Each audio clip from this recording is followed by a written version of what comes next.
Please welcome Washington Ohide Foundation President and Founder, Andrew Manatos.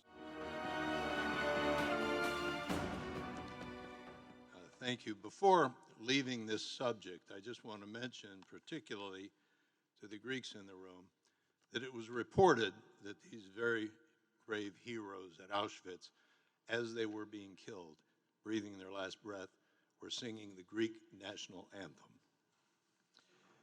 I want to talk to you today about what Greece faced during Ohide, because there's a lot of detail here most people don't understand.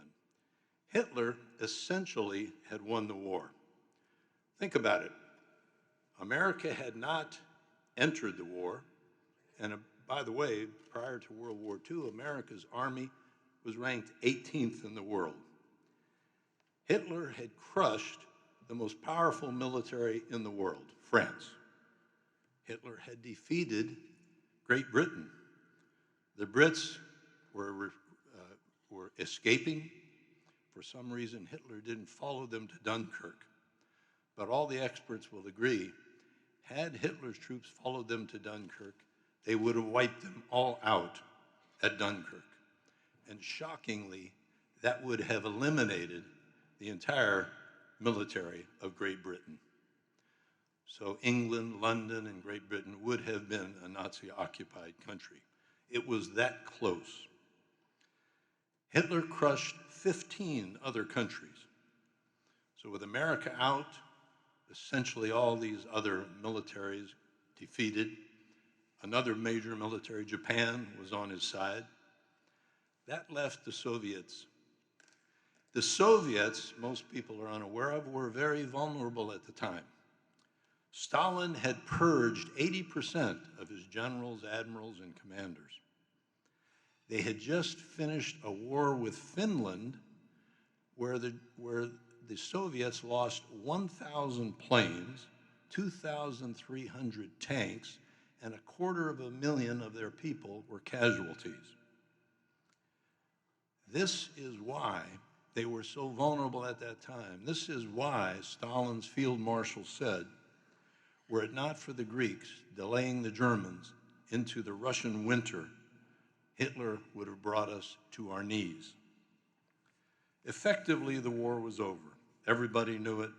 Hitler had won, and the Greeks knew it.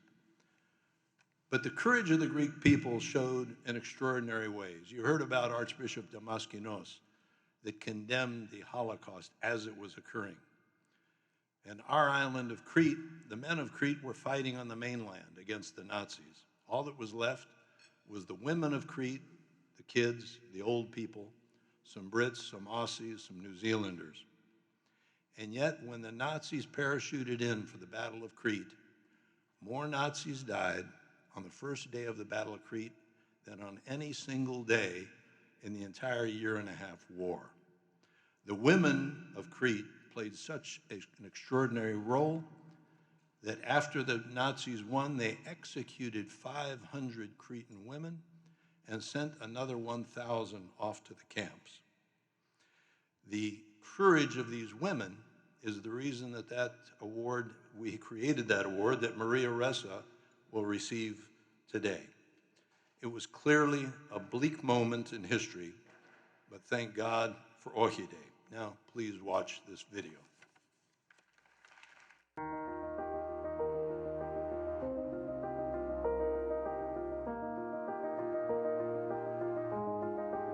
The courage of the Greek people against Hitler's Axis forces and the Holocaust, that was recognized by American and world leaders to have changed the course of history, has almost been forgotten. The Washington Ohide Foundation, comprised of several dedicated Hellenes, has brought back to life the story of Ohide, the Battle of Crete, the Greek Orthodox Church's public opposition to the Holocaust, stories of the Greeks' David versus Goliath courage that changed the trajectory of the Second World War. Now these stories are being told by some of the most admired people on the planet. The Ohide Foundation is about making clear to all of us that men and women of honor choose the right course, even when it's the harder course. When evil knocked on the door at 3 a.m., the reply was Ohide. The Greek Prime Minister answered the Axis forces' request for surrender with one word, ohi, or no. After the world watched the Axis forces overwhelm 15 countries in less than a year, Greece became the first to defeat the Axis invasion, leading United States President Franklin Roosevelt to say, when the entire world had lost all hope, the Greek people dared to question the invincibility of the German monster, raising against it in the proud spirit of freedom. In the very place where democracy was born, they risked everything so that it might survive. This is the essence, in so many ways, of Greek courage. Their courage is something that I think few people in the world can claim. The Greek people who stood up so valiantly for freedom and democracy against the seemingly unstoppable Nazis. It was Winston Churchill who noted, if there had not been the virtue and courage of the Greeks, we do not know what the outcome of World War II would have been. It's not a story that has been told enough. Winston Churchill had it right when he said, and I quote, "Hence, we will not say that Greeks fight like heroes, but that heroes fight like Greeks." The Ohyide Foundation's Greek Secret video, which highlights the important meaning of the Greek people's philotimo, has been seen by global leaders and over 1 million others around the world. Philotimo, it means duty, loyalty, integrity.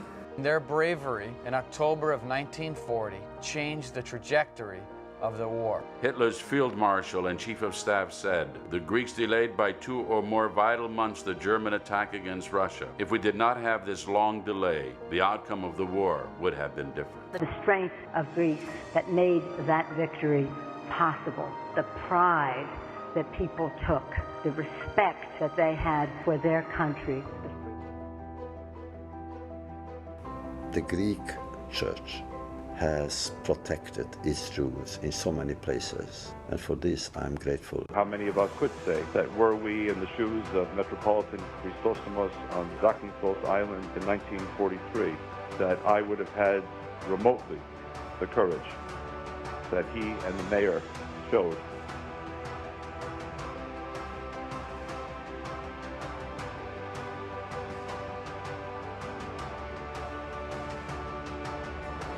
In honor of Princess Alice of Greece and His Royal Highness and the royal family, they thank us for that award. Thank you.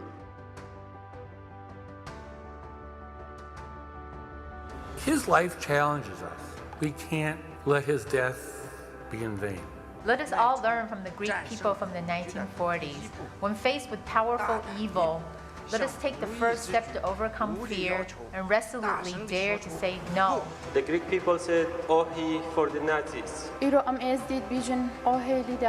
Today they say, ohi for Daesh. Democracy and justice thrives on today because of the important role Greeks play standing up against injustice during World War II. Ohi to the North Korea regime. Ohi to Kim Jong-un. James Foley said no to the forces of destruction, division, and domination. Ohi to racism and discrimination. No to aggression and repression. Ohi to injustice. Ohi to violence. Ohi barbarism. Ohi enslavement. Ohi ISIS. Ohi means no. Ohi. Ohi. Ohi. Ohi, no.